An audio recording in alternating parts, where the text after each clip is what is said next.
apa dosen, Bu? Ya, itu baru mulai.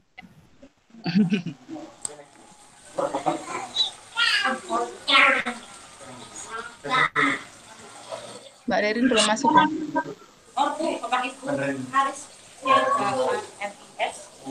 Baru. Oke, Bismillahirrahmanirrahim. Assalamualaikum warahmatullahi wabarakatuh. Waalaikumsalam. Waalaikumsalam warahmatullahi wabarakatuh. Waalaikumsalam warahmatullahi wabarakatuh. Ayo kuliah, ayo kuliah, ayo kuliah. Bismillah, alhamdulillah, wassalatu yuk. wassalamu ala rasulillah wa ala alihi wa sahbihi wa mawala. Alhamdulillah, pada hari ini kita bisa kembali melanjutkan perkuliahan dengan waktu yang seperti semula. Waktu seperti semula yang saya maksudkan adalah waktu awal-awal kita perkuliahan, jadi jadwalnya adalah jadwal asli ini, jadwal asli ya. Asli. Ya, kembali ke semula, kembali ke kosong-kosong ya, kembali ke jadwal semula. Jadi hari Rabu jam 18.30. Dan selagi tidak ada informasi, artinya selagi tidak ada informasi itu otomatis itu ya. Jadi kalau sudah tidak ada informasi itu berarti otomatis ya. Otomatis itu saya tidak perlu memberitahuan. Nah, Terus kalau linknya juga tetap gitu, oke. oh tetap Linknya saya, tetap nih. ya tetap istiqomah. Iya. Oh, saya Pak, saya.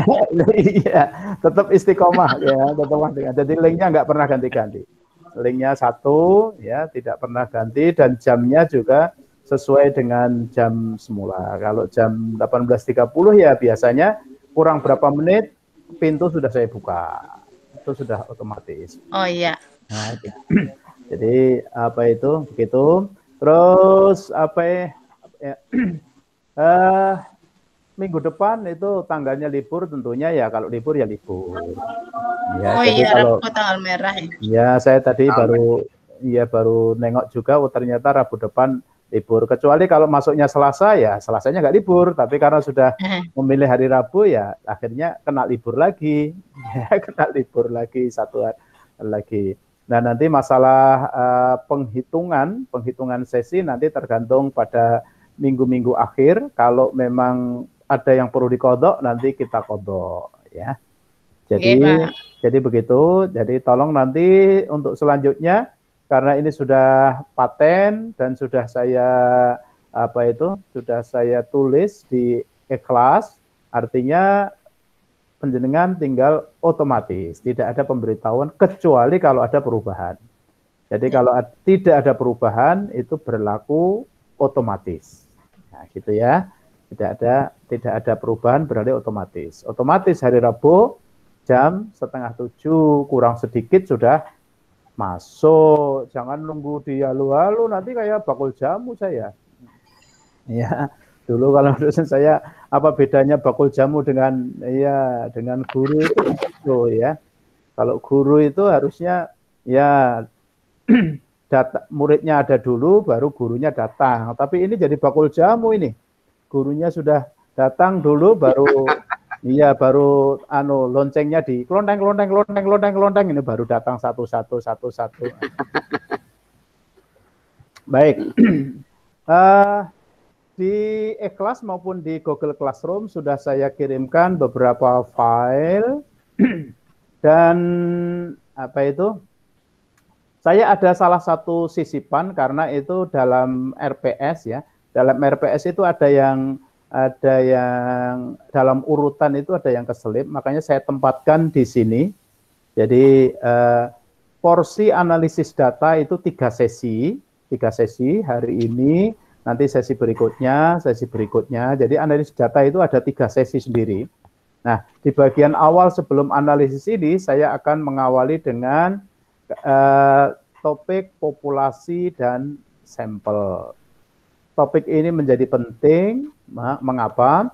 Karena dalam penelitian kuantitatif, di mana dalam penelitian kuantitatif itu ada yang memang menggunakan pola berpikir induktif. Jadi ada yang induktif, artinya induktif itu upaya untuk membuat generalisasi. Kalau S2 nanti jangan keliru ya, generalisasi ya. Kalau S1 itu dulu pernah ada ketika ujian ya. Ketika saya minta dijelaskan generalisasi itu ada yang menjawab penelitian yang dilakukan dari satu generasi ke generasi berikutnya. Nah itu salah. Itu ada, itu betul-betul saya ada yang menjawab begitu. Ya, generalisasi penelitian dari satu generasi ke generasi berumbukan. Generalisasi dari kata general. General itu artinya, general itu apa Pak Seno? Menyeluruh. General itu umum. Kalau generalisasi, pengumuman. Generalisasi apa jadinya pengumuman? Lalu generalisasi apa Pak? Ya, jangan-jangan nanti ada yang keselip lagi. Generalisasi apa? Melihat secara umum begitu. Melihat secara umum. Apa namanya? Mengambil kesimpulan. Menyamaratakan begitu. Kalau ada tambahan kata sasi itu apa maknanya? Di belakangnya kalau ada kata sasi. Proses. Nah, proses menuju. Ya, proses menuju sehingga ada reboisasi, ya, ada urbanisasi, ya seperti itu. Tapi tentunya tidak semuanya ya, tidak semuanya. Nanti kalau organisasi nanti proses menuju ke organ, ya, bukan juga. Jadi tidak semuanya. Tapi kalau itu sebuah proses menuju ke generalisasi itu adalah sebuah proses menarik simpulan ya secara umum dari sebagian data, dan itu lazim dalam penelitian kuantitatif. Berbeda dengan penelitian kualitatif yang memang tidak bertujuan membuat generalisasi. Nah, generalisasi itu sebenarnya ya dalam sehari-hari pun kita itu sadar atau tidak sering sekali melakukan. Ya, sering sekali. Cuma kadang-kadang kita membuat generalisasi itu kalau bahasa Jawanya keliru karena memakai hukum digebyah uyah. Nah, digebyah uyah. Apa itu digebyah uyah? Digebyah uyah. Dianggap sama rata semuanya. Namanya uyah itu kan dengan diwae rasanya pada. Asin kabeh. Jadi rumah saya ini pokoknya pada. Ketika ada seseorang yang belum pernah ke Purwokerto, suatu saat dia ke Purwokerto, kebetulan ke warung. Begitu warung, dia kebetulan dibom harganya misalnya, mahal. Terus dia cerita ketika pulang, di Purwokerto itu, apa-apa itu mahal. Nah, itu namanya membuat simpulan yang terlalu cepat. Ya, padahal dia mungkin baru hanya di tempat itu, di tempat lain belum tentu. Sama dengan seseorang ketika mungkin berkenalan dengan satu gadis atau seorang gadis berteman itu, kemudian dikecewakan, semua laki-laki sama, semua perempuan sama, lah itu ya sama saja begitu. Membuat simpulan tetapi atas dasarnya keliru. Ya. Nah, agar kita tidak keliru, makanya dalam penelitian itu ada pembahasan tentang populasi, tentang sampel, tentang teknik pengambilan sampel atau teknik sampling, agar ketika membuat simpulan itu tidak keliru. Ya, gitu. Nah, setelah kemarin kita itu teknik pengumpulan data kita pelajari, kemudian instrumen untuk mengumpul data itu juga kita pelajari, kemudian tentunya dari mana sumbernya? Sumber datanya dari mana? Nah, sumber data itu secara umum kan bisa dari populasi, bisa dari sampel. Kalau penelitian itu mengambil data populasi, itu dikenal dengan istilah survei. Jadi kalau penelitian kok mengambil data seluruhnya, itu populer dengan istilah survei. Tapi survei itu kan nggak mungkin bisa dilakukan setiap saat. Karena apa? Biayanya tentunya adalah sangat besar. Ya. Karena sangat besar, maka survei itu biasanya hanya ada yang 10 tahun, ada yang lebih dari 10 tahun. Ya. Kalau penelitian yang lazim, yang cepat itu ya memang kita melakukan secara sampel. Oke. Saya akan bukakan terlebih dahulu. Tetapi kayaknya apa itu, nggak tahu, saya belum ngecek lagi itu sudah saya kirim atau belum file PPPT-nya. File yang populasi dan sampel sudah ya? Sudah ya? Sudah ya. Sudah. Ada. Ya, oke. Itu versi ringkasnya. Kalau yang versi agak apa itu lengkapnya yang cuplikan dari buku saya. Ya, pengantar statistika itu yang bab 5. Itu. Oke, saya lihat dulu, saya tampilkan. Ya, ini dulu ketika S1 ya sudah diajari. Sudah diajari dulu ya. Cuma sudah lama. Udah lupa. Ya, sudah lama berhenti ya, biasanya sudah hilang ya. Tetapi prinsip-prinsipnya sebenarnya tentunya masih ada yang diingat. Ini kebablasan langsung. Nah, yang ini. Ya, masih ingat dengan gambar ini? Halo, gambar ini masih ingat? Nggak tahu entah Iya, dulu Pak. berapa puluh tahun yang lalu ya belajar Ya. ini. Masih. Ya, Ingat ada kelaprut. ya. Ya, sebenarnya apa itu praktek populasi sampel ini dalam keseharian biasa kita lakukan sejatinya. Kalau misalnya Bapak Ibu misalnya diambil darahnya untuk keperluan tertentu. Misalnya akan dicek HB-nya, akan dicek misalnya bagaimana ke lab-nya ya, itu kan sejatinya mengambil sampel namanya. Mengambil sampel. Bagian. Ya, mengambil sebagian. Kalau ibu-ibu masak kemudian sebelum disajikan dia diicipi itu ya sejatinya dia mengambil sampel. Kalau membuat minuman juga demikian, sudah rasanya bagaimana ya, kemanisannya, kemudian mungkin rasa tertentunya bagaimana, biasanya biasa itu diambil sebagian. Mengambil sebagian kemudian membuat simpulan secara keseluruhan itu sejatinya praktek itu sudah biasa kita lakukan. Kan sudah biasa begitu ya. Dan seberapa apa itu besarnya sampel, kemudian bagaimana cara pengambilan ya, itu sebelum secara rinci kalau dicuplikan di bab 5 di buku saya itu. Tapi prinsip dasarnya sejatinya ini. Ini prinsip dasar. Prinsip dasar itu namanya prinsip dasar, nggak boleh lupa. Ya, pokoknya itu adalah bahwa sampel yang dipilih atau sampel yang diambil itu mewakili karakter populasi. Ya, saya ulangi lagi, mewakili karakter populasi. Prinsip ini dapat terpenuhi jika sampel merupakan miniatur. Miniatur sudah saya kasih blok itu ya. Saya kasih blok, saya kasih stabilo ya.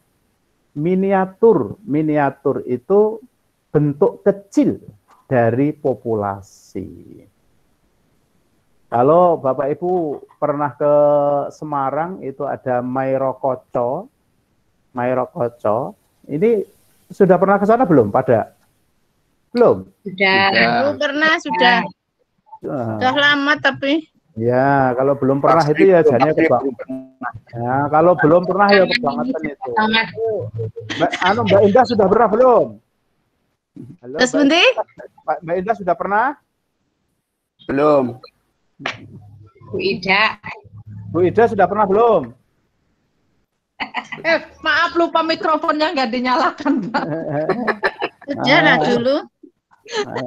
Ada yang belum pernah ke Mairokoco? Ada yang belum pernah ke Mairokoco? Saya belum, Pak. Aduh, kalau belum ya itu harus Besok, Pak. harus rombongan ke sana. Nah, besok rombongan ke sana. Mengantar yang belum ke sana. Jadi itu Mairokoco itu kan miniaturnya Jawa Tengah. Ya, di sana anjungannya kabupaten kota-madya se-Jawa Tengah 35. Tuh. Ada Tegal, ada Surakarta, ada Karanganyar, Sragen, bos macam-macam itu, termasuk Banyumas, ada Purbalingga, Cilacap itu.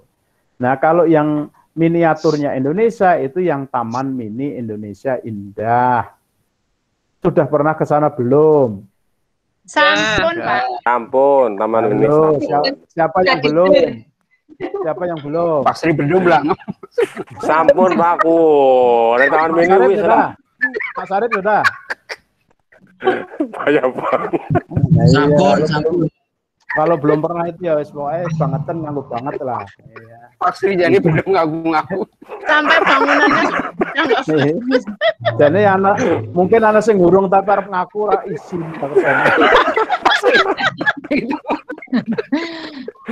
SMP sampun niku. ya. Jadi prinsip ini penting. Prinsip ini penting. Jadi kalau nanti makanya gambarnya tadi kembali ke atas ini saya kecilkan sedikit. Misalnya populasinya adalah bulat agak oval begini, ya sampelnya ya begini juga. Kalau populasinya warnanya hijau, ini sampelnya hijau juga. Ini saya buat besar kecil ini sekaligus bahwa ini ya sampel ini bisa aja saya kurangi kecil lagi, ya lebih kecil lagi, bisa saja. Ini adalah miniaturnya yang ini, ya ini besar, ya. Saya besarkan lagi. Miniaturnya dari populasi itu adalah sampel. Kalau tidak, wah itu nanti keliru kesimpulan kita. Kesimpulan kita keliru. Ya. Kalau kesimpulan keliru itu kebetulan itu menyangkut kebijakan yang sifatnya adalah luas, maka itu sangat merugikan. Ya. Maka ketika kita, Bapak Ibu misalnya dicek darahnya, ya ternyata itu adalah keliru misalnya, kebetulan darahnya keliru, tertukar misalnya dengan yang, wah itu lebih berbahaya lagi, ya kelirunya keliru tertukar itu. Oke, jadi harus merupakan miniatur, seolah-olah sampelnya itu adalah miniatur dari populasi yang sangat luas itu. Ini prinsip pokok ini. Jadi miniatur ini prinsip pokok. Ini kalau di buku-buku saya belum pernah ada yang menulis istilah miniatur itu. Yang ada hanya istilah representatif. Saya memakai istilah miniatur, versi kecil. Nah, dari untuk mengukur apakah dia sebagai miniatur atau tidak, itu ukurannya adalah karakter. Karakter. Jadi bagaimana agar sampel itu karakternya itu adalah karakter populasi gitu loh. Nah, secara garis besar sebenarnya kalau di buku-buku karakter populasi itu hanya ada 2. Nih, homogen. Ini yang pertama. Dan yang kedua heterogen. Nah, itu saya kasih warna yang berbeda. Nah, tapi kalau kita kan sudah biasa ya bahwa di antara keduanya itu ada bainahuma. Kan begitu, ya. Kan kalau hukum-hukum kan juga begitu, ada bainahuma, ada between, ada yang antara homogen, antara heterogen. Homogen yang enggak, heterogen juga tidak, atau bainahuma, ya, between homogen and heterogen. Nah, kalau konteksnya adalah penelitian bidang sosial itu kan banyak sekali, termasuk diantaranya yang namanya sosial itu antara lain adalah pendidikan, misalnya begitu. Pendidikan itu kan salah satu diantara penelitian sosial. Saya berani mengatakan hampir pasti hampir pasti itu tidak ada homogen. Oh, aduh warnanya malah jadi kurang jelas ya. Nggak usah aja ini saya kotak aja. Hampir pasti itu tidak homogen. Tapi kalau penelitian-penelitian tadi, misalnya penelitian eksak, ya, misalnya kaitannya dengan air, dengan udara, dengan ya karakter tertentu itu relatif homogen, bahkan homogen. Tadi misalnya kalau di laboratorium tadi mengambil darah itu jelas darah dalam tubuh kita ini kan homogen. Jadi tidak akan mungkin nanti tenaga kesehatan yang mengambil darah itu, ya, itu kemudian mohon maaf ya Bu, ini diambil dari tangan kanan, nanti diambil dari tangan kiri, nanti diambil dari punggung, kan nggak mungkin begitu. Wah, kesel semua sakit lah. Iya, tidak mungkin. Apalagi kalau bagi yang fobia jarum ya, itu teman itu ada yang fobia jarum mau vaksin itu. Piyayine gagah gede dhuwur kok karo jarum sing cilik kayak gitu sudah semaput ya Pak ya. Itu juga. Waduh, ini dari yang mahasiswa ini ada yang takut jarum nggak? Siapa yang takut jarum? Ada Pak Sri itu. Pak Sri takut jarumnya? Mboten mau kowe bedhe vaksin kok. Wong anu gak ada jarum piyambak nggih. Enggak ada ya. Jarum sejen kita. Jadi saya itu ada yang piyayi gagah dan piyayine gagah ya terek gitu ya. Badannya atletis gitu, kayak olahragawan. Kok dengan jarum sekecil itu yang jarum bayi kok dan ketakutan. Ya. Tidak hanya itu, ada yang dokter itu yang muat di berita itu, dokter kepala puskesmas itu takut dengan jarum. Ya Allah. Bisa ada ya? saja. Ya. Ya. Dia tidak takut dengan jarum tapi takut disuntik. Nah, ini kalau kayak darah tadi itu homogen ya. Tapi kalau penelitian sosial itu jelas heterogen. Ya. Misalnya ini adalah yang diteliti itu misalnya, ini saya tulis misalnya adalah masyarakat. Nah, ya, misalnya masyarakat. Masyarakat ini misalkan masyarakat Jawa Tengah. Sekarang kalau ditanya masyarakat itu siapa coba? Masyarakat itu siapa? Halo, masyarakat itu siapa? Kelompok orang. Warga. Kelompok orang. Ya. Orang di suatu wilayah. Ya, artinya lah orang itu siapa? Umurnya berapa? Umurnya berapa? Kalau Macam-macam. kalau disebut hanya masyarakat berarti heterogen Pak. Nah, semua orang selagi masih urip kan, selagi masih hidup. Ya, Kira-kira usianya bayi, heterogen. iya, bayi itu masuk. Mulai dari yang baru usia berapa itu masuk anggota masyarakat. Sampai yang manula, yang sepuh masuk. Masyarakat Jawa Tengah ini kan dari segi umur, rentangnya ada yang masih bayi dengan yang tua. Dari tingkat pendidikan ada yang nggak sekolah, sampai ada yang S3. Dari segi penghasilan ada yang pengangguran alias 0 rupiah sampai dengan yang mungkin ratusan juta. Jadi artinya kalau bicara masyarakat ini rentangnya sangat banyak, ragamnya banyak. Tapi beda kalau misalnya saya tulis begini. Nah, remaja di Jawa Tengah. Nah, kira-kira lebih heterogen yang mana? Heterogen yang masyarakat. Nah, misalnya ini saya tambahin lagi. Remaja Muslim. Remaja Muslim Jawa Tengah. Nah, lebih ini spesifik lagi. Lebih homogen lagi. Ya, lebih homogen lagi kan begini. Ya. Kemudian misalnya lagi remaja Muslim laki-laki. Muslim ya, laki-laki. Atau saya tidak laki-laki perempuan tapi remaja masjid. Nah, Jawa Tengah. Kira-kira ini kan lebih spesifik juga kan? Muslim lebih kan bisa, sedikit. ya. Artinya ini semakin ke atas ini semakin heterogen. Makin heterogen. semakin ke bawah ini semakin homogen. Homogen. Apalagi kalau misalnya ini saya tulis lagi ya, siswa madrasah aliyah negeri MAN Jawa Tengah. Ini lebih spesifik lagi. Lebih spesifik lagi kan, MAN. Apalagi misalnya siswa ya MAN misalnya MAN Kabupaten mana? ya, misalnya MAN-nya itu MAN khusus misalnya ya, MAN khusus kalau di ya misalnya MAN model atau istilah apa yang MAN khusus ya. Khusus. Ya, MAN khusus atau MAN misalnya yang jurusan atau program, apa istilahnya kalau di SMA itu jurusan atau program. Ya, siswaman jurusan misalnya PK.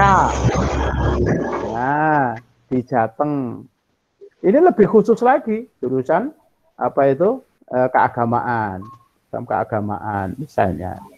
Nah, kalau sehingga seperti ini, makanya populasi itu ini jelas ada jenjang dari yang semakin general, ini semakin heterogen, semakin ke atas semakin heterogen, semakin ke bawah semakin homogen. Ya, mahasiswa Indonesia jelas itu heterogen. Mahasiswa UIN, nah lebih homogen. Ya, mahasiswa S2 UIN lebih homogen lagi. Mahasiswa S2 MPI, ya itu lebih homogen lagi. Nah, ini informasi yang saya dapat itu alih status menjadi UIN katanya sudah ditandatangani Pak Presiden tanggal 29 Ramadan. Ya, jadi sudah seminggu yang lalu. Alhamdulillah. Ya, jadi belum ya, tapi belum di-share, tapi jelas nanti Bapak-bapak, ibu-ibu itu lulus dengan ijazahnya UIN, tidak lagi IAIN. Ya, jadi karena sudah jelas soalnya. Ya, jadi sudah jelas. Jadi nanti ijazah penjenengan itu sudah ijazah UIN. Dan prodi MPI itu akreditasinya A. Ampuh ini. Tinggal tergantung tinggal tergantung piyaine kan begitu loh. Mahasiswanya bagaimana gitu ya, Pak? Iya, tergantung piyaine. Institusinya sudah ya, tinggal piyainya. Oke, kembali ke ini tadi. Jadi ini ya. Boleh tanya dulu Pak Romat. Oh, silakan. Saya stop ini anunya bertanya. Mohon kembali yang tadi Pak. Yang mana? Tadi Pak, yang contoh tadi. Yang contoh masyarakat dan sebagainya. Yang mana? Yang masyarakat Jawa Tengah tadi itu. Oke. Yang panjenengan tulis barusan. Oke, yang di sini. Yang ini kan? Yang panjenengan tulis. Gimana, Pak? Ini kan? Mohon penjelasan lebih detail. Begini. Tadi kan panjenengan menyampaikan kalau masyarakat Jawa Tengah itu kan heterogen, kemudian semakin turun semakin homogen. Dalam kaitannya di sini semakin homogen ini, tapi masih tetap heterogen ya Pak? Iya. Meskipun ada istilah panjenengan menyampaikan tingkat jadi semakin homogen, tapi masih heterogen begitu. Masih heterogen. Tidak bisa homogen penuh. Iya, makanya. Karena sosial sih.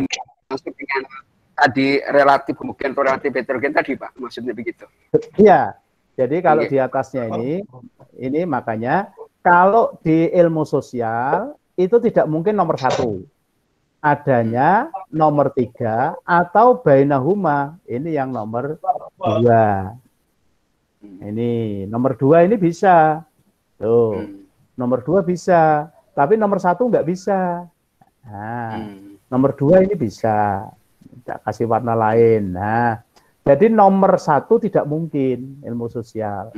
Tapi kalau misalnya ilmu eksak, biologi, mungkin kaitannya dengan hubungannya dengan udara, dengan air, dengan itu ilmu kesehatan bisa homogen.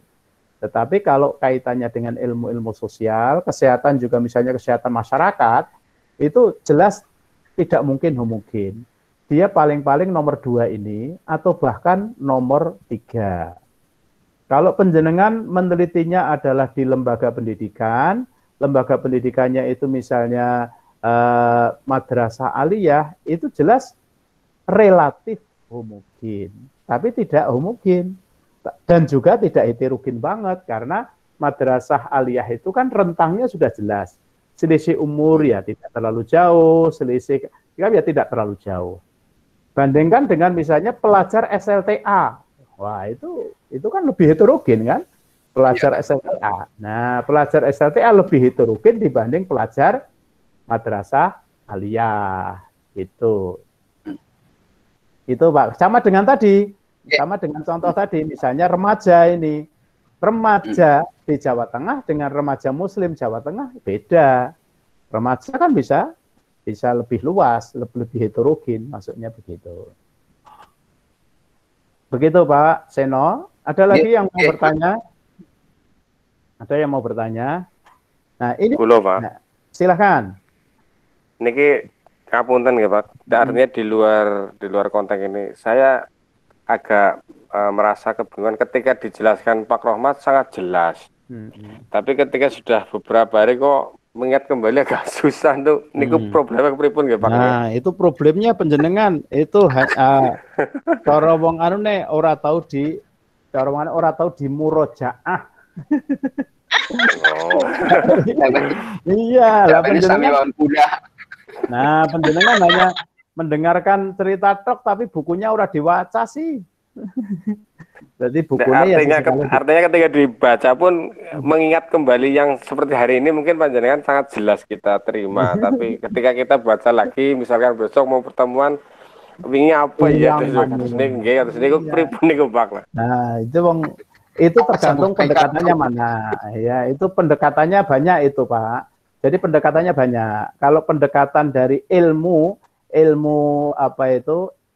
habituasi memang tinggal pada masalah pengulangan.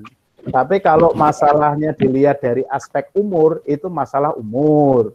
Yang jenenge tambah tua kan ya sinau ya mandan sejen. Itu sudah hukumnya kan sudah jelas ya, belajar di waktu kecil dengan belajar sesudah dewasa itu kan dilakukan begitu ya. Apalagi sesudah tua ya Pak. Nah, itu kan bagai melukis di atas air kan begitu. Kan bisa gitu ya ulang lagi. Nah, gitu. Tapi kalau pendekatan tasawuf sejen maning. Kalau penjenengan sinau kok bebel burabari lali, kuwi maksiate kakean. Kakean maksiat itu.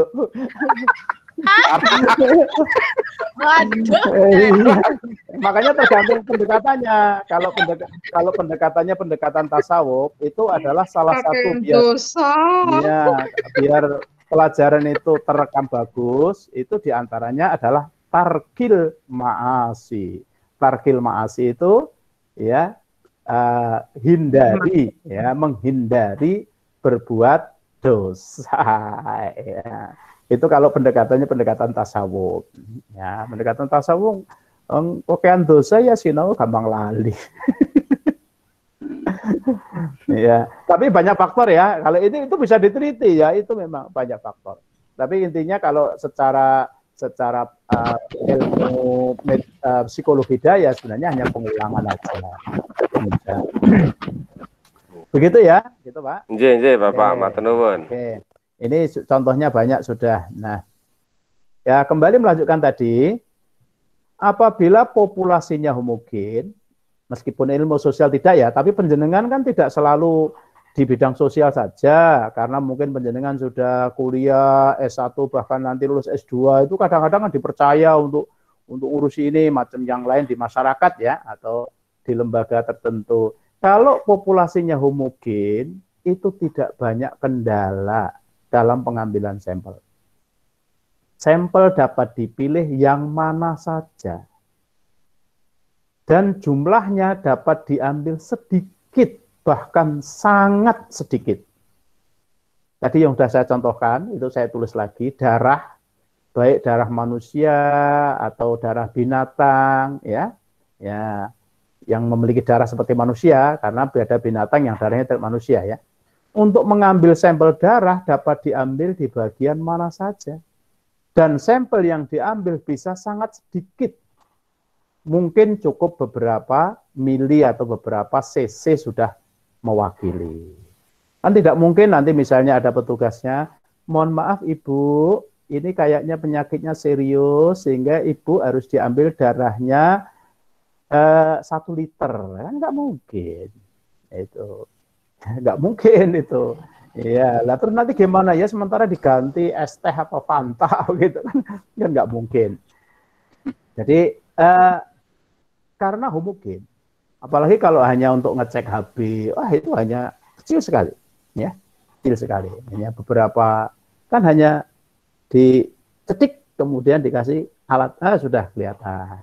Ya. Kalau yang sudah terbiasa donor darah itu, wah sudah biasa. Ya. Ada yang belum pernah donor darah ya? Ada ya? Belum pernah ya? Ada, Pak. Siapa yang belum pernah? Saya. Belum. Oh, Saya. Pak Seno juga belum? Saya nggak boleh, Pak. Takut. Oh, bukan nggak boleh. Kan kenapa nggak boleh? Karena nggak sehat. Oh, karena nggak sehat. Nggak memenuhi syarat itu, bukan nggak Kurang boleh. sehat. Bukan nggak boleh itu, Bu. Tidak memenuhi syarat. Nggak memenuhi syarat. Karena memang harus dicek, harus betul-betul memenuhi Artinya. syarat, begitu. Ya, kalau yang kebetulan dicek aja itu nggak mesti selalu kok, Bu. Artinya tidak selalu, kadang situasi tertentu ya.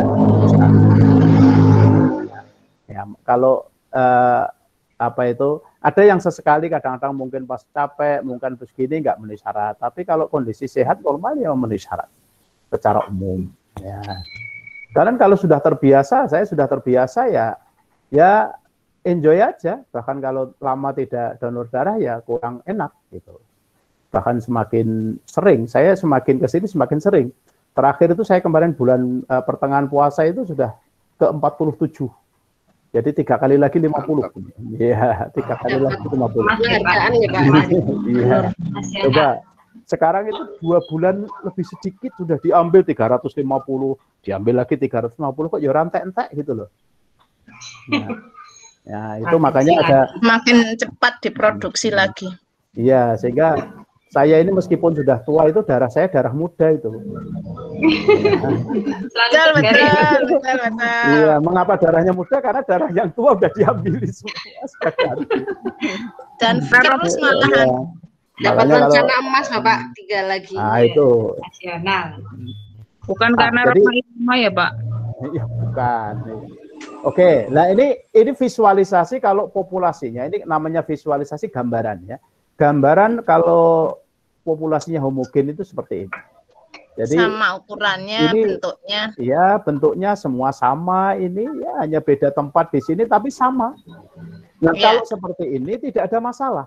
Ini mau saya ambil mana saja nggak ada masalah. Ini saya ambil ini ya nggak masalah. Ya, saya ambil di sini. Misalnya ini, wah ini warnanya kebetulan hitam semua ya nggak harus saya rubah. Ya saya rubah warnanya misalnya. Nah, misalnya begini, saya ambil di sini, ya cukup sudah, karena memang sudah mewakili, ya mewakili dari beberapa ini kan sama saja bentuknya, ya. Itu. Sementara kalau homogen, ya, kalau heterogen maksud saya, kalau heterogen pengambilan sampel agar representatif itu memang relatif sulit. Semakin heterogen akan semakin sulit. Itu. Ya. Tapi bukan berarti tidak bisa kan? Bisa, tetapi harus ekstra hati-hati. Bahkan kalau misalnya semuanya berbeda, tidak bisa diambil. Ini anu sing karo servis motor apa ya? Ini yang sambil servis motor siapa itu? Bu Imro'atun apa ya? Bumis itu di pinggir jalan, Bapak. Oh, di pinggir jalan. Rumahnya, Iya. oke. Yang penting jangan di tengah jalan ya. Kalau di tengah jalan itu berbahaya. Nah,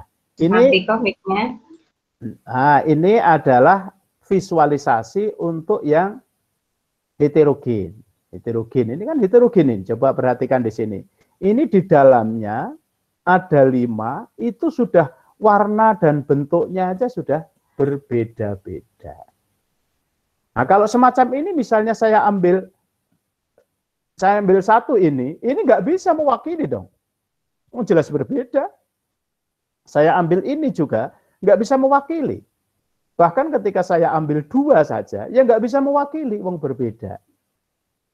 Nah, ya, misalnya saya ambil ini, ya nggak bisa mewakili juga. Wong bentuknya beda, warnanya beda, ya itu nggak bisa mewakili. Saya ambil yang ini juga nggak bisa mewakili juga. Nah, inilah yang tadi saya katakan harus ekstra hati-hati di sini. Makanya kadang-kadang kalau dalam apa ya namanya orang WA orang itu ini atas nama rakyat loh, ya rakyat sing endi? Rakyat yang mana? Iya, jangan-jangan mewakili dia dirinya sendiri ya gitu. Itu kalau orang lagi semangat kan biarlah begitu ini. Suara rakyat ini. Ya, suara rakyat yang mana itu ya.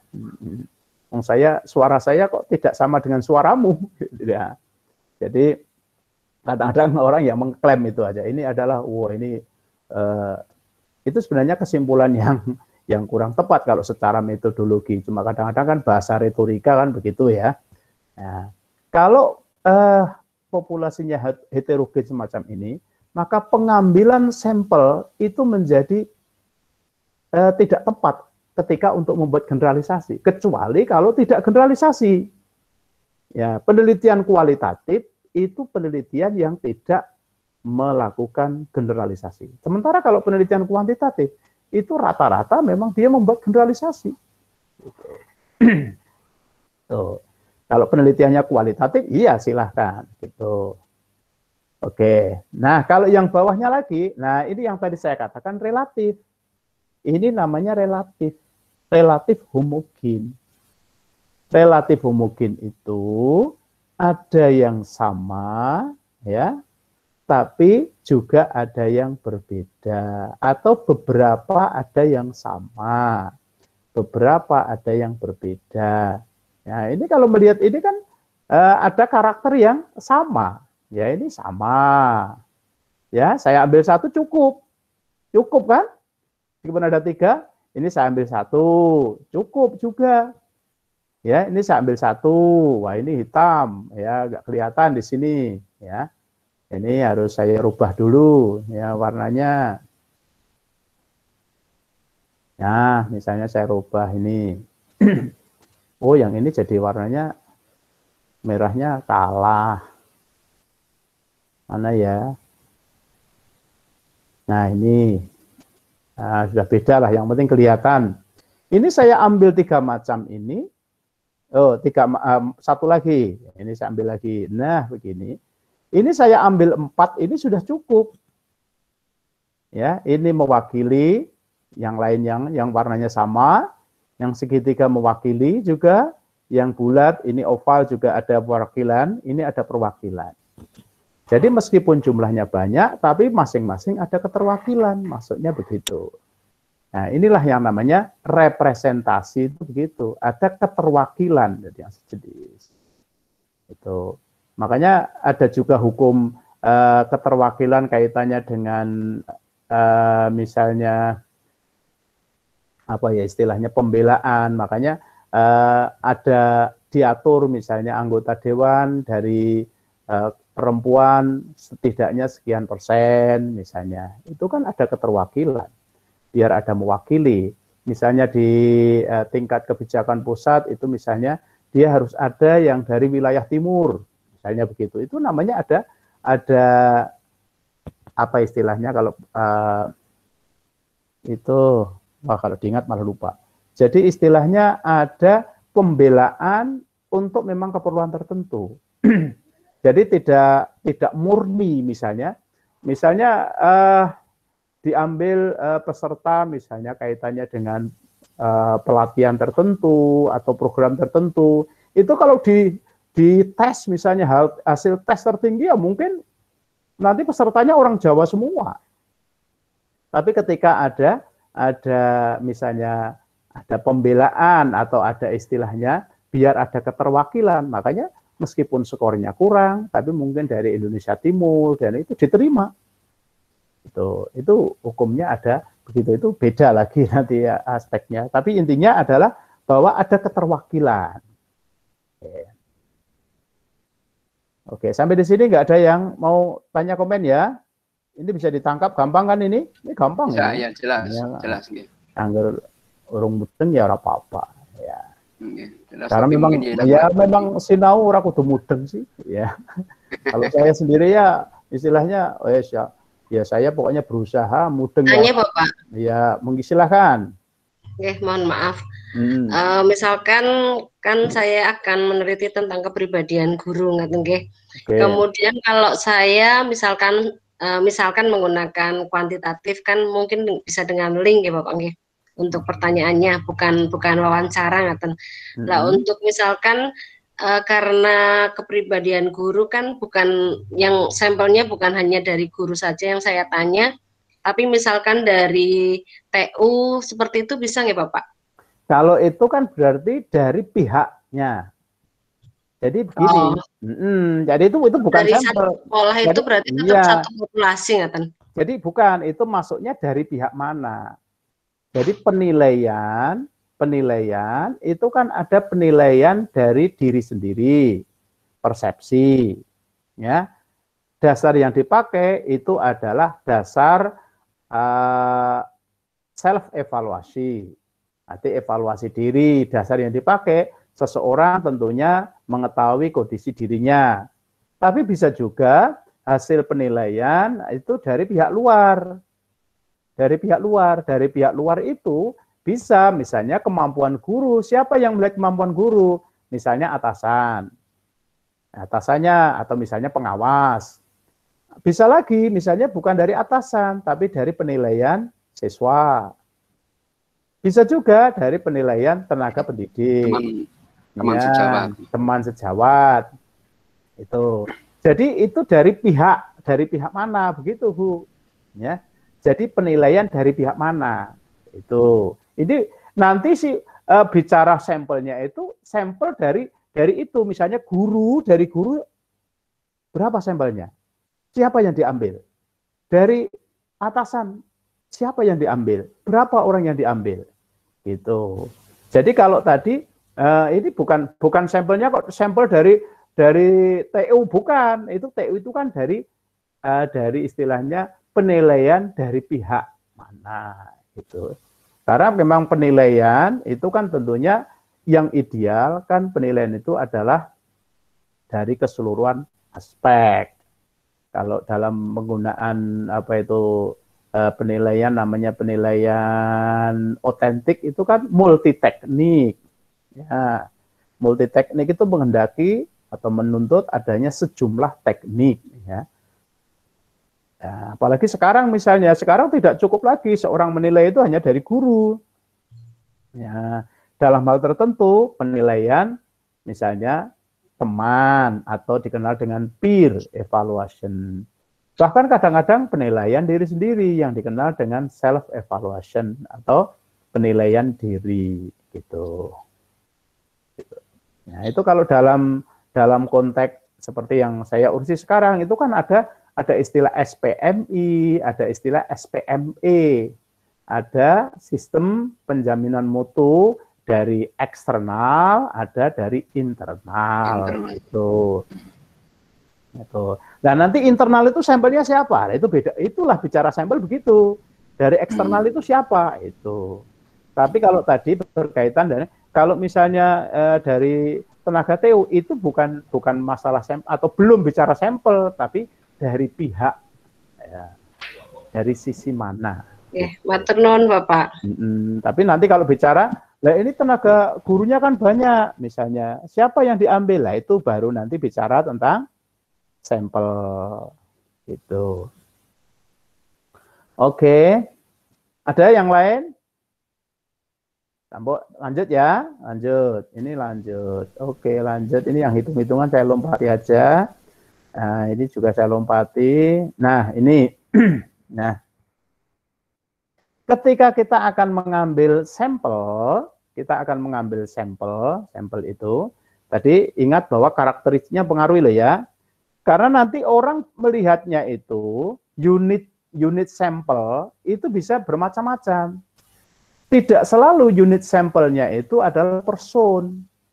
Bisa juga person, bisa juga adalah lokasi, bisa juga adalah klaster, bisa juga strata, gitu loh. Kalau yang dipakai ini misalkan, ini kan basis yang kuantitatif itu yang ini, jalur merah ini. Jalur merah ini adalah ini kuantitatif. Kuantitatif ini meskipun ini dipakai ini umumnya biasanya bukan untuk kaitannya dengan secara murni pembuatan generalisasi. Ya, bisa, tetapi ini kalau basis yang jalur yang mainstream ya yang merah ini. Karena dasarnya itu bahwa pengambilan sampel itu dilakukan secara acak. Ya, kalau ini kan tidak acak ini tidak acak, dasarnya itu bukan acak. Penelitian kuantitatif itu adalah umumnya berdasar kepada pengambilan secara acak. Acak itu kalau bahasa Indonesianya kan sering tanpa pandang bulu. Ya, meskipun milih-milih. Meskipun yang dimaksudkan bukan berarti nanti hubungannya dengan bulu, bukan. Maksudnya tanpa mempertimbangkan misalnya aspek tertentu ya, tapi lebih kepada secara umum dia punya hak. Misalnya itu simple ya. Ini yang tahap kedua, ini yang sistematik, tapi itu semuanya pakai random di sini. Stratified random, cluster random, ada multi-state random, ini R-nya random ya. Jadi ini bermacam-macam variasinya. Ada stratified, ada yang proportionate stratified random sampling, ada variasi dari ini ya. Tapi kalau misalnya populasinya itu relatif homogen, maka memang simple random sampling ini perlu. Nah, karena simple random sampling itu meniscayakan bahwa seluruh unit bagian itu punya hak untuk mewakili. Sementara kalau yang sistematik, stratified, yang cluster ini ibaratnya bahwa populasi itu ada kotak-kotaknya gitu loh. Ini kalau saya buat misalnya begini. Ini saya buat, oke, misalnya begini. Nah, ini saya kotak lah begini ibaratnya. Oke, ini row-nya hanya 2, saya kasih 6. Nah, ini warnanya kurang begitu ya. Nah, misalnya saya kasih warna yang beda-beda. Ini saya kasih warna, mana bagian warna? Ini saya kasih warna yang berbeda-beda.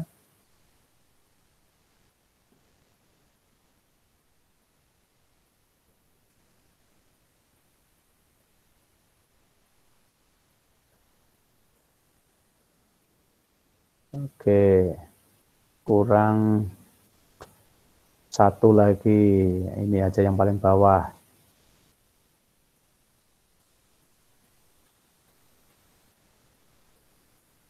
Mana warna beda? Oke, ini warna beda ini. Kecuali yang buta warna loh ya. Kalau buta warna mungkin ini ada yang mirip ya. Tapi ini warnanya beda-beda ya. Misalnya semacam ini tidak bisa dilakukan secara simple random. Mengapa tidak bisa? Karena kalau diambil misalnya 2 kotak, maka bisa jadi ada bagian yang tidak terwakili. Namanya probabilitas. Probabilitas itu kalau dulu belajar SMP, itu kan Bapak Ibu kan dulu belajar SMP mengenal probabilitas itu dengan melempar koin kan gitu loh. Masih ingat nggak ketika belajar melempar koin, melempar dadu? Iya, betul. Nah, itu kan namanya Mbak Ida itu bagiannya melempar dadu itu. Oh, masih melempar dadu? Masih iya itu, sampai ngajar itu melempar dadu. Iya. Wah, mantan guru matematika, Pak. Iya. Nah, itu kan berlaku teori kemungkinan. Kalau ini saya ambil misalnya dua kotak itu kan bisa di mana saja. Kan bisa di mana saja. Bisa aja kotaknya itu adalah bisa di sini. Ya, di sini misalkan ini ya. Bisa yang atas ini yang saya kursor ini, bisa aja ini, bahkan bisa aja semuanya hijau semua di sini. Nah, ini artinya yang bawah nggak ada perwakilan, namanya kemungkinan kan? Kemungkinan kan begitu. Bisa saja nanti 3 itu misalnya pada angka ini saya kasih angka yang muncul 1, misalnya 2, kemudian 3 misalnya. Oh, 3-nya aja nggak kelihatan hurufnya ya. Ya nggak kelihatan, harus diganti huruf lain. Nah, misalnya ini kelihatan kan 1, 2, 3 ini yang terpilih acak. Maka ini rombongan ungu, rombongan putih dan merah ini nggak ada wakilnya. Gitu. Makanya simple random sampling itu bisa dipakai apabila memang populasinya relatif homogen. Betul-betul relatif homogen. Jadi artinya bahwa di situ tidak ada warna, tidak ada kasta, tidak ada tertentu. Dianggapnya adalah asumsinya mereka sama. Gitu. Karena sama, jadi ibaratnya kalau kotak itu kotak yang memang kotaknya itu sama semua. Ya, ini saya blok. Saya blok, kemudian saya copy, kemudian, nah, misalnya ini kalau modelnya adalah semua kotak begini, warnanya adalah, nah, misalnya begini. Oke, misalnya begini. Nah, ini nggak ada masalah. Kan nggak ada masalah kalau warnanya begini. Mau diambil mana saja berarti kan tadi homogen. Nah, simple random sampling itu cocok apabila populasinya semacam itu. Tapi kalau populasinya semacam ini, ya, kurang cocok menggunakan simple random sampling. Karena ketika diambil ya secara acak, nanti bisa saja yang muncul itu ya ini aja agak mending ya, ini relatif mending ini, mending ya. Coba kalau misalnya yang muncul itu adalah misalnya ini, saya tulis lagi 1, ya 2, kemudian 3, mungkin nggak? Secara teori kemungkinan bisa. Itu berarti sampelnya tidak mewakili. Hanya mewakili rombongan ungu saja ini. Itu. Yang lainnya nggak terwakili. Misalnya saya mengambil mahasiswa. Saya ambil mahasiswa Win, ya. Win Saizu, ya. Win Saizu, Saifuddin Zuhri Purwokerto, saya ambil 10. Itu kalau saya ambil acak, bener acak, ada kemungkinan 10 itu adalah mahasiswa S2 MPI semua. Bisa jadi, namanya juga acak itu kan seperti orang lotre kan, seperti apa itu penjenengan naruh apa itu beli kupon itu loh, dapat kupon. Cara peluang kan begitu. Bisa saja. Ya, yang muncul kebetulan hanya ngeblok warna tertentu. Itu sebabnya penggunaan simple random sampling ini dalam prakteknya kalau untuk ilmu sosial loh ya ini bicaranya, ilmu sosial ini agak jarang, kecuali memang yang diteliti itu betul-betul memang relatif homogen benar, gitu loh.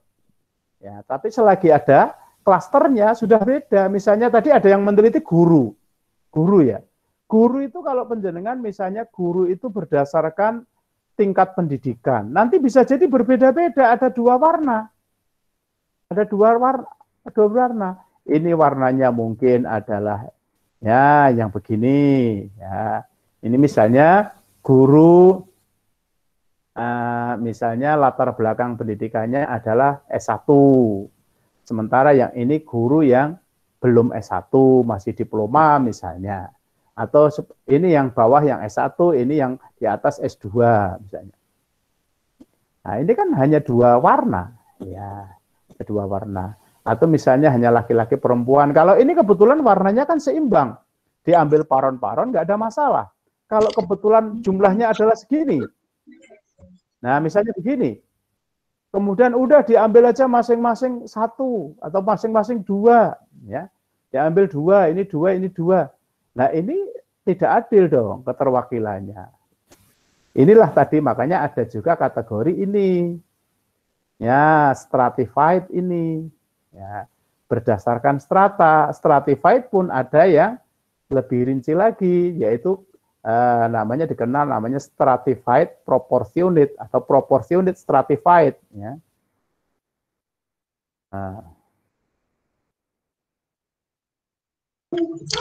Rohmat tanya dulu Pak. Ya.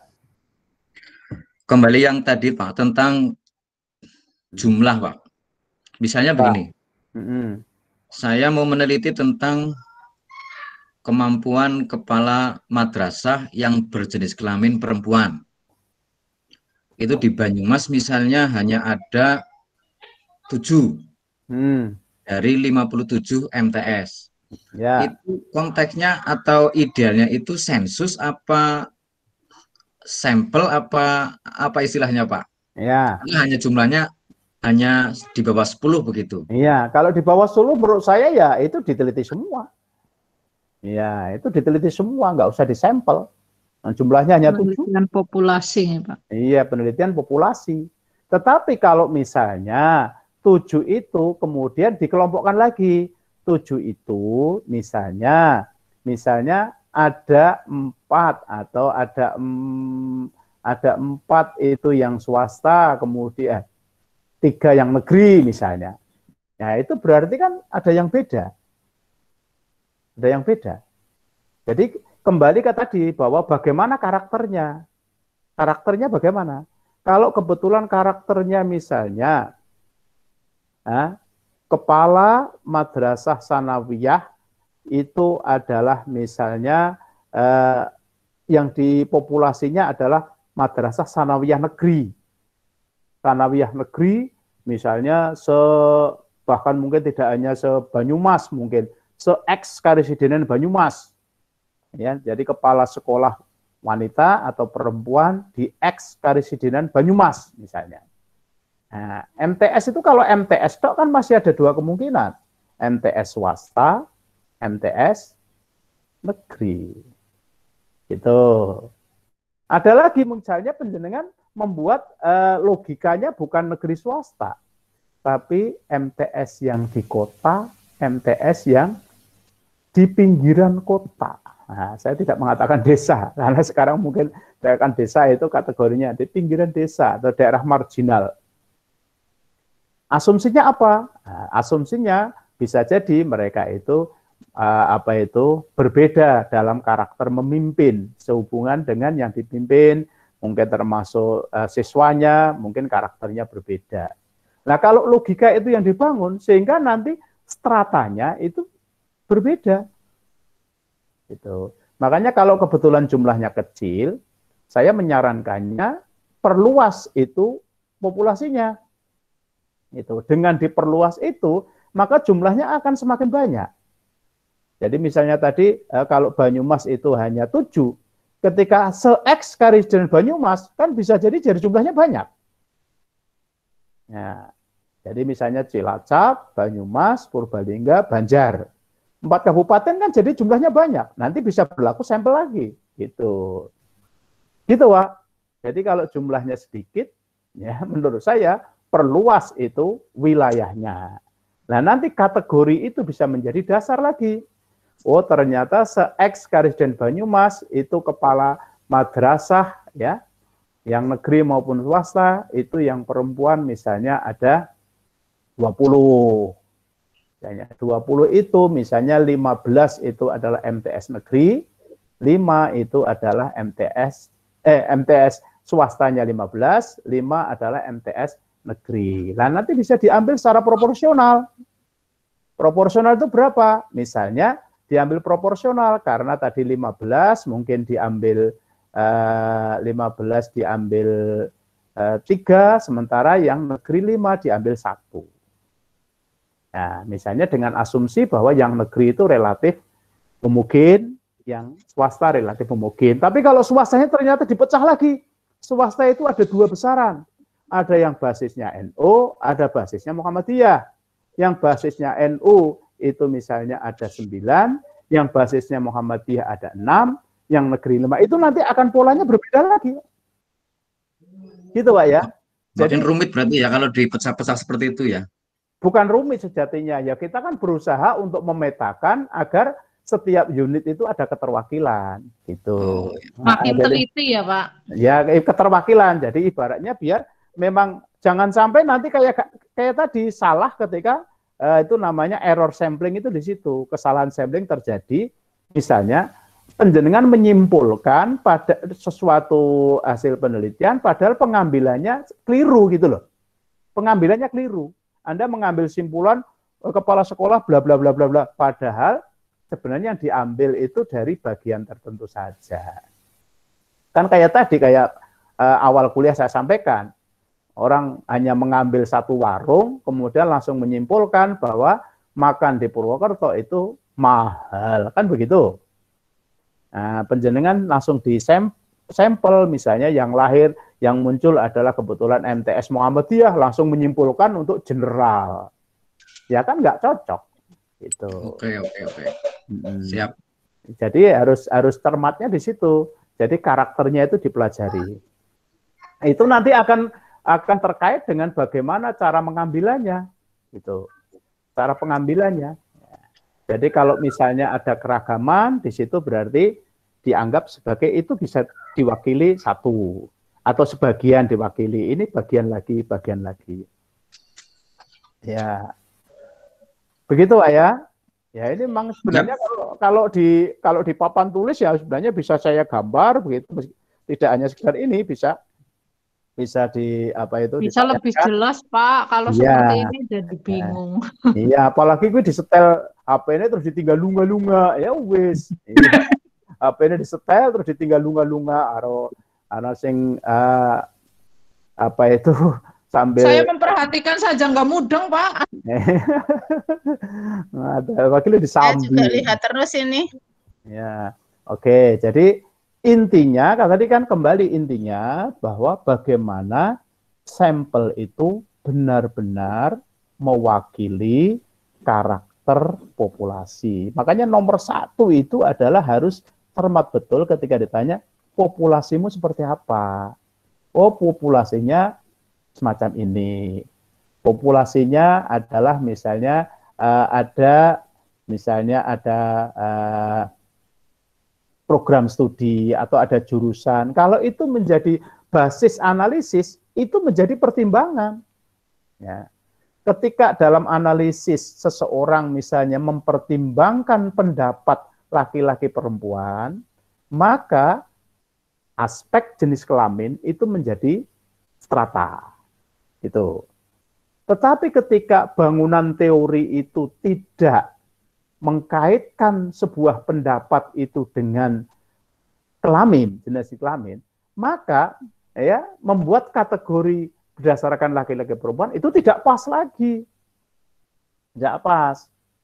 Ya, tapi kalau misalnya ada teori pendukung bahwa ada kecenderungan, ya, laki-laki kecenderungannya begini, perempuan kecenderungannya begini.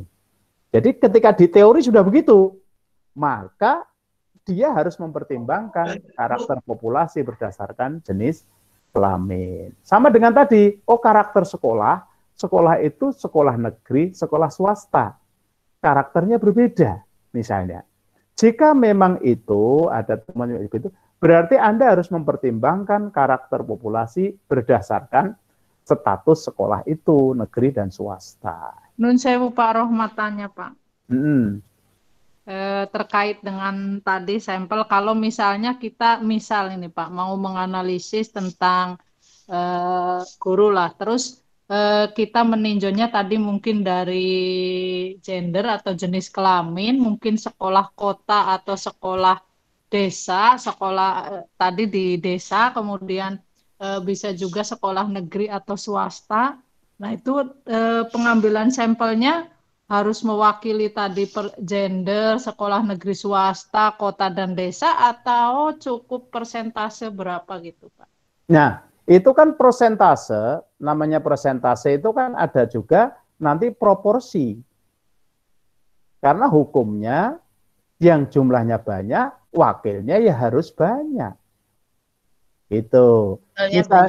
Misalnya swasta, kebetulan swasta ini ada swasta Muhammadiyah NU. Kalau memang jumlahnya pada, nggak ada masalah. Kok ternyata di wilayah itu Muhammadiyahnya 70%, NU-nya 30%. Nah, nanti perwakilannya harus mempertimbangkan porsi itu. Gitu. NU-nya 1 Muhammadiyah. Jadi mempertimbangkan porsi itu yang tadi saya tulis namanya stratified proportionate random sampling. Teknik pengambilan sampel memang acak iya, tetapi mempertimbangkan strata secara proporsional. Proporsional itu hukumnya gampang. Sing akeh ya wakilnya akeh, kan begitu. Akeh, iya. Ada batasan prosentasenya enggak? Apanya? Prosentase itu perwakilannya ya minimal berapa persen dari populasi. Oh, kalau itu ada hitungannya. Itu iya, maksudnya yang di buku saya, saya ada. Setahu saya dulu waktu saya skripsi kan ada cara ngitung sampelnya jumlahnya dari populasi, berarti ada nggak? Ada, itu yang dari buku saya ada, berarti belum semuanya dibaca, Pak. Jumlah sampel. Nah, bukan memang urus dewasa, ya. Tadi di kantor dibuka sama Mbak Ida bareng-bareng tadi. Tahu mana ini? Nah, ini yang ini ya, itu ada. Newman gitu ya, Pak? Bukan. Yang penentuan jumlah sampel dari populasi ya, Pak. Ada kesalahan gitu. Ini. Ya, tadi. Nah, ini ada yang Krejci Morgan, yang saya ada beberapa formula ini, ada yang menggunakan signifikansi, ini N besar, ini berarti populasi, ini adalah sampel. Semakin besar populasinya, persentasenya semakin kecil, makanya tidak bisa dibuat digebyah tadi, misalnya, 10%, 10% gue kalau bangsa Indonesia, gue sakeh pisan. Coba kalau 10% penduduk Jawa Tengah, blenger, 10% itu. Jangankan 10% wakil itu bisa hanya 1% apabila memang jumlahnya gede. Ini jumlahnya gede, misalnya jumlahnya gede kalau seperti ini, jumlahnya gede ya bisa. Ini 2.600 misalnya, ini bisa hanya 10% kurang malahan. Ya, nanti di tabel di beberapa buku ada beda-beda karena memang banyak itu ya. Nah, kalau buku yang khusus nanti lebih banyak. Ini yang saya tampilkan memang baru kutipan 2 ini. Ini misalnya, ini kecil banget ini. Ini ketika populasinya 1 juta, ini wakilnya berapa persen ini? Ya, ini 384 ini berapa persen? Ya, itu 1/1000-nya 1 juta aja kan 1000. Berarti kan 0,3. Nah, 0,003. 0,03 ya. Kecil banget kan? Kecil banget. Jadi ukurannya jangan persentase, tapi kaitannya dengan jumlah populasinya. Tapi sebaliknya, kalau jumlahnya 10 ya orang bisa di sampel 10 ini jikut kabeh. Ini. Jadi perbandingan proporsi itu semakin besar populasi, maka proporsinya akan semakin berkurang. Itu kalau kalau dibuat garis, wah ini saya harus kembali membuat garis ya. Membuat garisnya itu adalah ojif. Ojif itu begitu naik begini, nanti terus selanjutnya itu naiknya sedikit-sedikit. Bukan turun, naik tapi naiknya sedikit-sedikit. Jadi ketika batas tertentu, ibaratnya begini, naik begini, tapi sampai tertentu dia naik, tapi naiknya tipis banget. Nah, disitulah maka batas ketika menjadi naik sedikit itulah batas namanya batas efektifnya di situ. Karena ketika ditambah sampel itu tidak akan menambah signifikan. Jadi misalnya batas efektifnya itu adalah 100 ya. Maka ketika populasi naik itu populasinya tambah sampai 1000 pun, ini paling ya 100 lebih sedikit gitu. Itu berarti disitulah titik di mana efektifnya, ibaratnya begitu. Nah, jadi garisnya itu bukan garis linear lurus ke atas, tetapi naiknya itu kemudian terus sedikit gitu. Nah, itu hukumnya begitu, hukum sampel itu. Jadi tidak kemudian terus lurus, itu enggak. Makanya bicara persentase akan berubah begitu. Ketika populasinya sedikit, persentasenya besar, tapi ketika jumlah populasinya membesar, maka persentasenya akan turun begitu. Bahkan kalau misalkan sampai jutaan, sampel itu bahkan kurang dari 1%. Kurang dari 1%. Sama dengan darah tadi kan. Darah kalau hanya untuk HB itu kan berapa coba? Hanya tik gitu toh. Hanya tik. Itu padahal di tubuh kita udah berapa liter? Itu artinya kecil banget. Ya, karena keperluannya memang kecil. Jadi untuk bisa tadi yang penting saya ingatkan betul, karena Bapak Ibu itu kalau penelitian itu adalah ingin membuat simpulan, jangan sampai simpulan kita keliru diakibatkan sampel yang keliru. Itu kalau dalam bahasa ringkas namanya sampling error. Sampling error itu sebuah simpulan yang keliru karena kesalahan pengambilan sampel.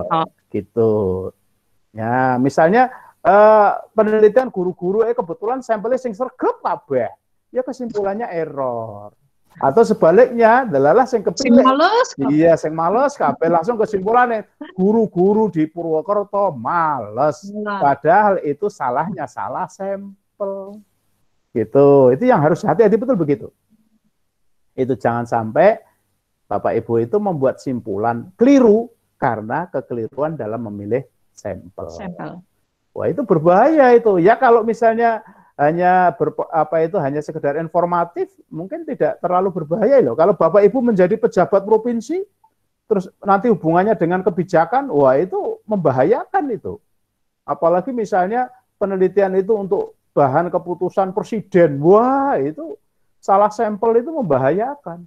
Ya, jadi sampel itu bisa bisa membahayakan kalau itu hubungannya dengan pengambilan sebuah kebijakan gitu.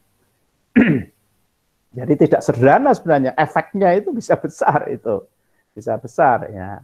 Sama dengan misalnya ya sebenarnya di masyarakat pun bisa demikian ya. Ibu-ibu, bapak-bapak misalnya hanya mengambil informasi dari 2 orang kemudian langsung menjas ya. Wah ini adalah masyarakat setuju, padahal ya memang dari orang yang pro semua atau sebaliknya ya. Itu makanya harus hati-hati betul. Nah, prinsipnya adalah keterwakilan. Keterwakilannya itu adalah terpenuhi sehingga memang sampel itu bagaimana mengupayakan sampel itu miniatur. Nah, ini miniatur itu penting. Ya. Kalau Bapak Ibu meneliti guru, meneliti kepala sekolah sewilayah tertentu, bagaimana agar yang dipilih itu memang ya wakil dari sekian banyak dari itu. Oke, sila. Ini jam 8:03 Bapak Ibu. Ini sudah berarti sudah berapa menit? Sudah ini on itu sudah 90 menit. Baru 90. Oh iya, bukan baru ini. Sudah lir.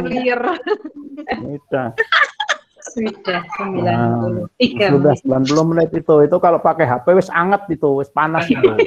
Makanya saya sudah ngecas nih, Pak. Makanya kalau untuk Zoom, untuk Meet ini kamera aktif itu mestinya Bapak Ibu dicopot, wadahnya dicopot. Oh ya nggak panas ya, Pak? Iya, jadi dilepas bajunya. Dilepas bajunya.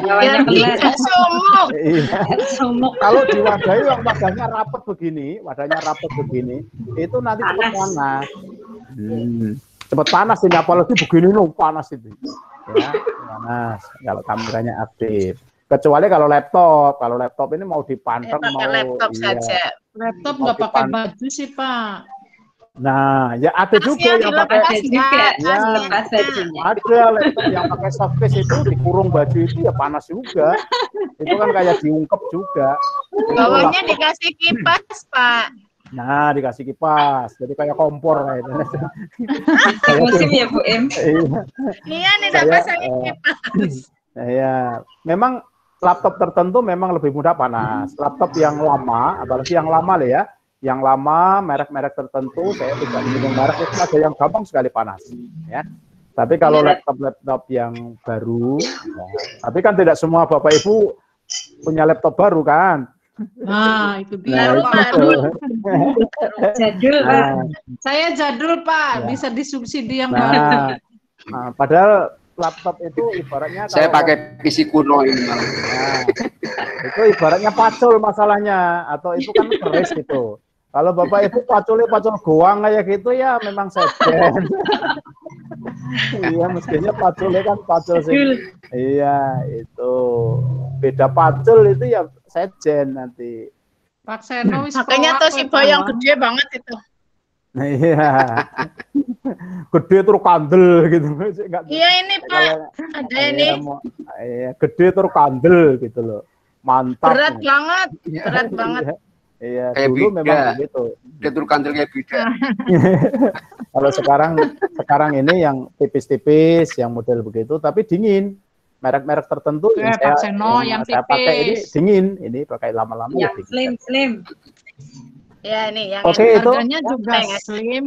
Ya, kalau masalah harga sih masalah slim harga sih ya ATM cukup. Nah, ya harganya juga slim. Iya. Pokoknya harganya sesuai dengan itu. Nah, itu begitu dia. ya Bapak Ibu ya. Tolong Pak. biar nggak lupa Pak Sri. Halo Pak Sri, biar nggak lupa ya. Pak Sri ini HP Pak, jadi udah panas itu. Pak Sri pakai HP ya? Pak Sri pakai HP ya? Pak Sri HP. Pakai HP terus Pak Sri. Pak Sri sing panas batuk ke. Oke, kalau lihat Pak Rohmat paham, tapi kalau tidak ada Pak Rohmat nggak paham. Waduh, berarti gini Pak. Pak Rohmat mengundurkan diri hilang semua ya Pak Sri. Gini Pak Sri, itu foto saya di screenshot aja. Oh iya, terus. Loh, itu kalau dalam dunia pewayangan ada itu. Coba kita negatif. Ada seseorang itu yang berguru itu ditolak oleh gurunya. Kemudian apa? Dia bikin patung gurunya itu. Kemudian dia latihan memanah di depan patung yang itu. Wah, itu termotivasi. Iya. Jadi buatlah ya. Jadi foto saya silakan di screenshot, ditempelkan nanti ditempel di kamar ya Pak yang gede. Siap Bapak, siap. Loh, itu ini belajarnya di sana tanya Pak Seno itu, tanya Pak Seno itu ada yang begitu kan? Ada orang yang mau berlatih kanuragan, dia ditolak, ya ditolak. Akhirnya apa? Dia membuat patung gurunya itu dia tekun belajar di depan patung itu. Seolah-olah dia membayangkan itu adalah gurunya. Gitu. Nah, gitu. Jadi kalau Pak Sri itu kira-kira bisa belajarnya tekun kalau melihat gambar saya, silakan gambar saya di screenshot aja, ditempelkan di sini. Videonya diputar terus. Iya. Ada sesuatu yang memotivasi Pak Rohmat yang lagi di-download. Iya, benar. YouTube-nya diputar terus. Jam saya doakan yang dinyanyikan bisa ketemu kok itu. Baik Bapak Ibu, sampai di sini. Ini yang Mbak Wahyu ini kok gelap gulita, kamu kayak di Gua Hiro kayak gitu gimana sih? Di kolong WC, Mbak. Iya, kamu lagi pakai kamera laptop itu, Pak. Itu kameranya atau di lampunya lagi mati gimana itu? Mbak Mes jadi ya Pak, kameranya Pak. Biasanya pakai HP. Kameranya kurang bagus apa? Seperti punya Pak Imam. Oh gitu. Ini di kamar. Lampu. Ya kalau hanya kameranya yang. Ya kasih lampu, kalau kira-kira lampu itu nggak bisa ya disenteri mukanya. Nah, lampunya disenteri ya gitu. Wanita solehah wajahnya bersinar Pak. Iya. Silau.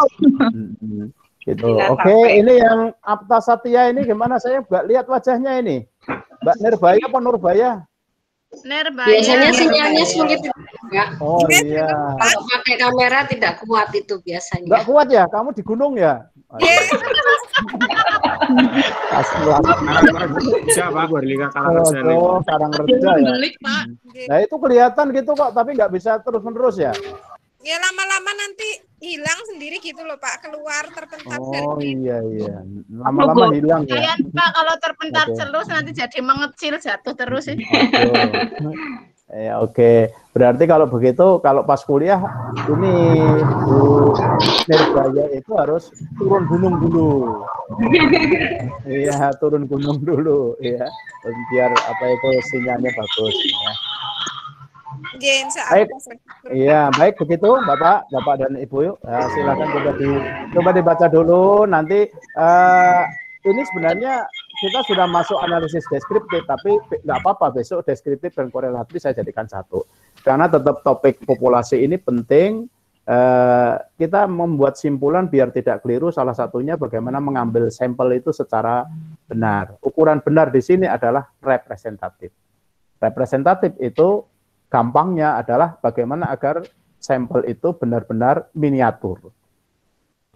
Oke, itu saja. Silahkan Bapak Ibu live. Jangan sampai kayak kemarin saya ketika saya rekam ini loh, saya kok download nggak bisa, ternyata ada satu yang dipanteng urip terus begini. Orang komentarnya nggak ada begitunya. Ya, ternyata itu 1 jam lebih itu nggak live, jadinya nggak keluar. Wah ini berarti kuliah itu ditinggal turu aku. Ada yang ketiduran itu. Saya yang bukan saya kan Pak. Sebelum ditutup Pak Rohmat, sebelum ditutup Pak Rohmat, pangapunten, saya sebagai miniatur dari populasi MPIA ini menyampaikan mumpung masih dalam suasana Ramadan di sini, kami atas nama teman-teman menyampaikan selamat Idul Fitri di tahun 2021 ini. Kami tentunya mohon maaf untuk segala kesalahan yang ada pada kami, canda kami, tawa kami, celotehan kami, tentunya beberapa kali terekam oleh Pak Rohmat sebagai hal yang kurang berkenan. Untuk itu kiranya mohon maaf yang sedalam-dalamnya.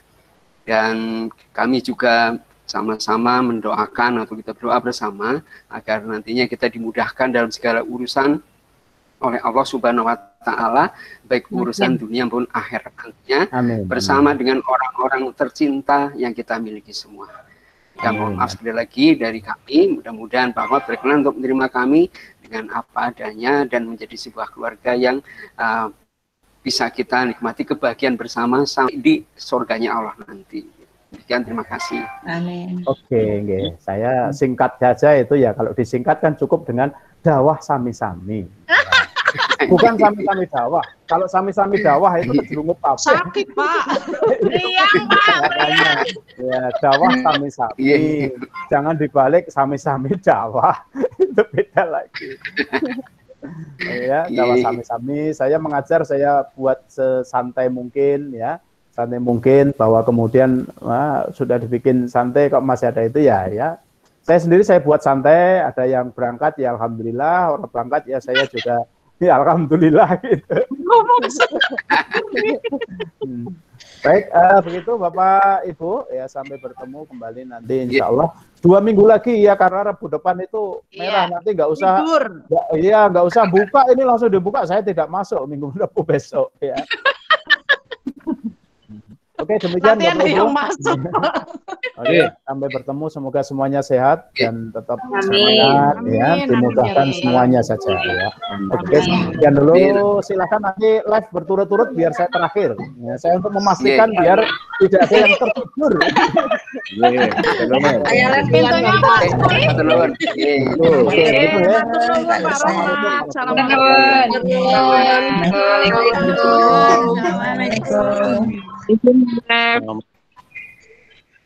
Mohon izin mengundurkan diri. Pamit.